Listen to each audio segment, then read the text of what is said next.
There have always been stories, ever since the earliest days. I suppose in the beginning, rather than holographic colour and noise, stories were more like dreams spoken aloud. They were bison on cave walls and campfire myths on how the world was born. Those verbal stories, that's where it must all have begun. They were magic.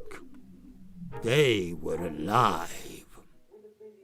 But being alive, they also had to die.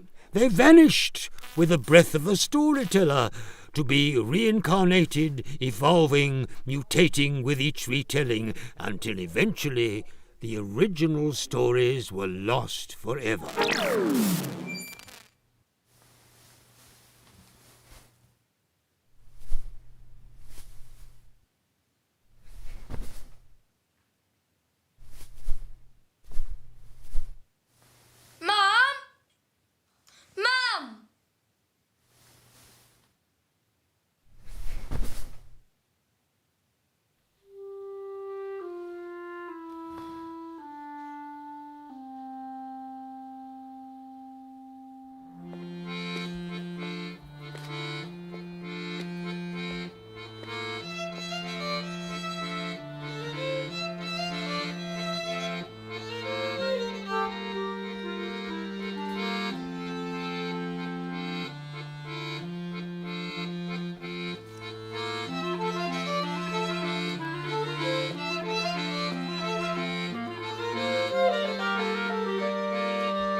last. It's all right. Don't be frightened.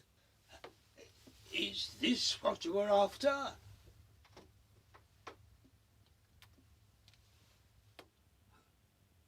Go on.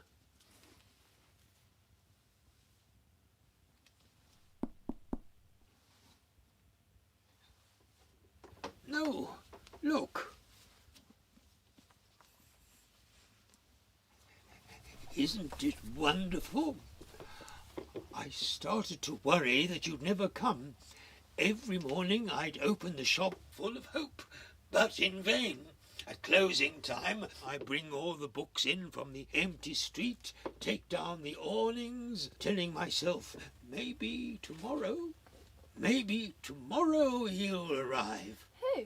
You. Me? Yes, you, sir. You are my first customer in 25 years, 2 months and 6 days. That's what I've been waiting for.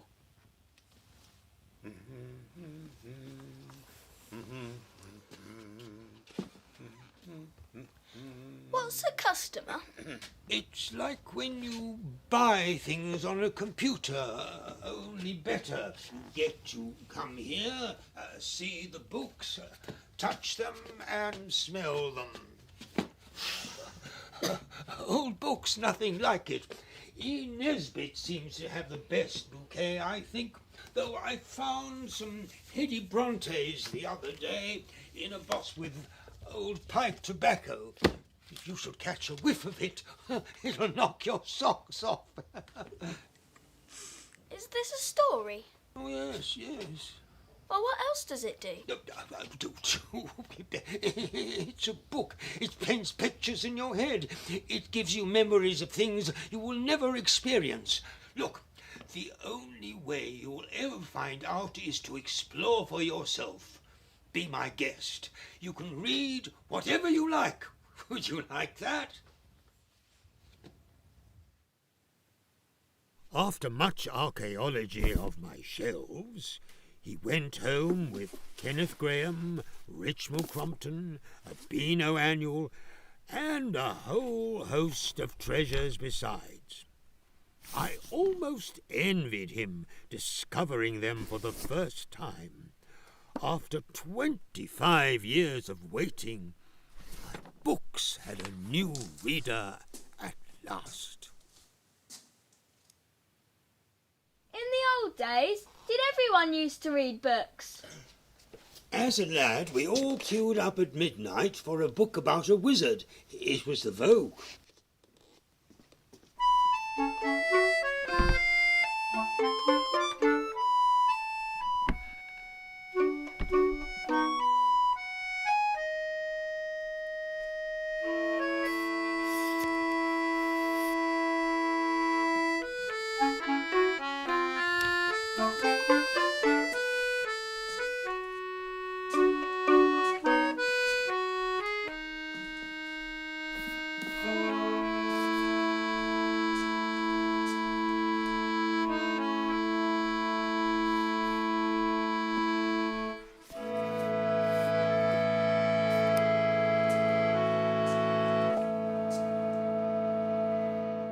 I imagined him poring over every page, engrossed in the characters and the illustrations, falling in love with books, just as I had done at his age.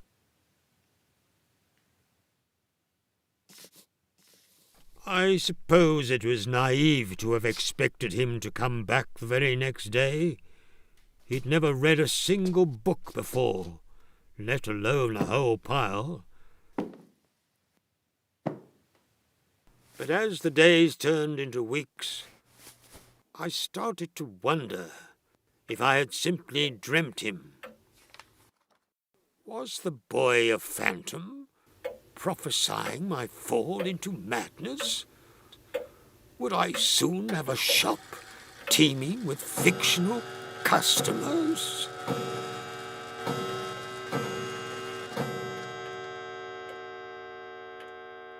If I were to die, what would happen to my books? Would I be found rotting among them, or would no one come? would the walls tumble and the roof cave in on me until the rain dissolved each volume and my bones drowned in a sea of papier-mâché, the meaning washed away with the ink, the books growing back into a forest. The boy wasn't coming back, was he? I was saving the books for no one. Hello? Hello? Can I read some more books, please? To dear Stuart, with best wishes from Mother and Father. What happened to them? Where's Stuart now? Long gone. That book was unwrapped on Christmas morning, long before even my grandfather was born. The world was a different place then. How did it end up here? My books are not second-hand at all. They're fifth and sixth hand, you know. In the old days, if someone died, I might be donated a whole cardboard box for. That was when everyone had books in their house. Nowadays, the attics and alcoves in England are bare. Even the elderly don't seem to leave books behind anymore. What happened to the other bookshops? There aren't any. Oh, there used to be a whole network of us, but they all went out of business, all passed away. Now it's just me. And as for the books, well, this is the lot. For a time I was able to raid the skips and wheelie bins for new stock, but that's all dried up.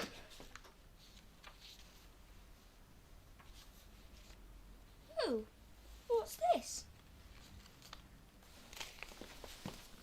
I think you found an old banknote. I promised to pay the bearer on demand the sum of £5. It's a funny thing, but banknotes weren't real money. They were sort of promissory notes from the king, and before that the queen. I don't think she ever coughed up. What's money?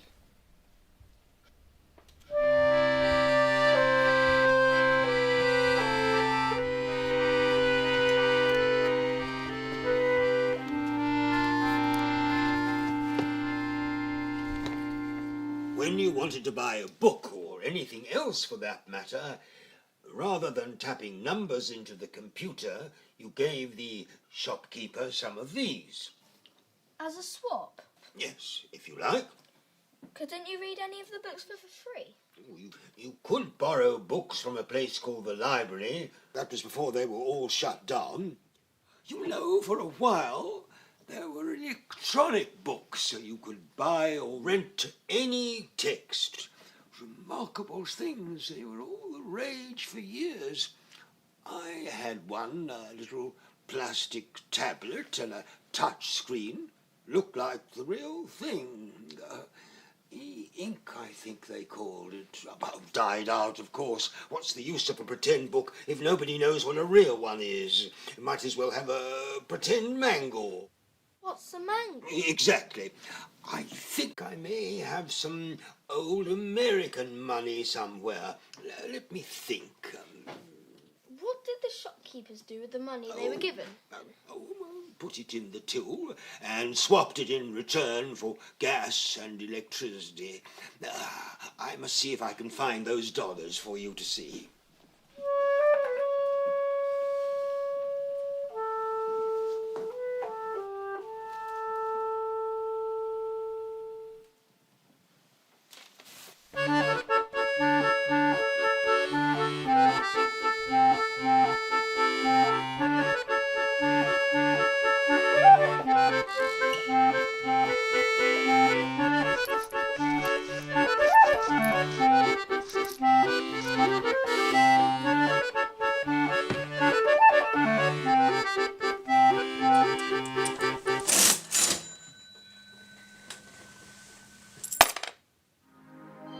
Amazon thanks you for your purchase. What happened?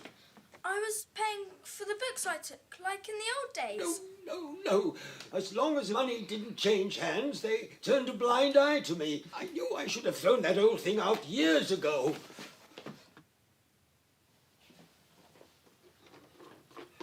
Have I done something wrong? I'm sorry. You have to leave. Come on. You need to go home and forget all about this. Why? Every line, every word written in this shop is copyright of the Gamazone Corporation. They seized their rights to everything years ago. There was no opting out. This whole shop is a massive copyright infringement. I'm not allowed to sell any of it. I don't understand. You be a good boy and go home. I've got to shut up the shop for the night.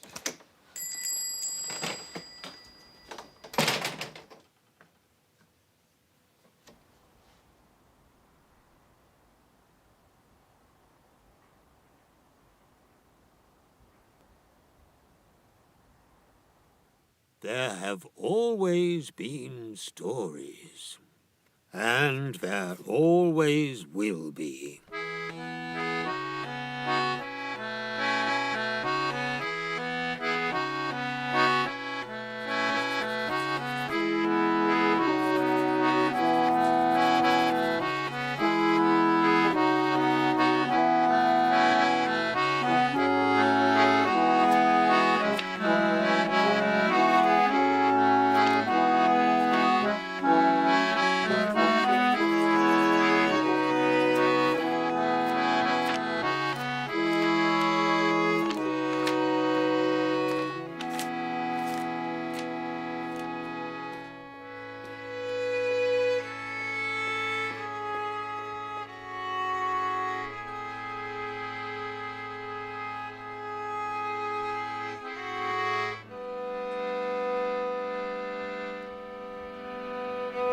This was the story I wanted to tell. But there are no books left in which to tell it.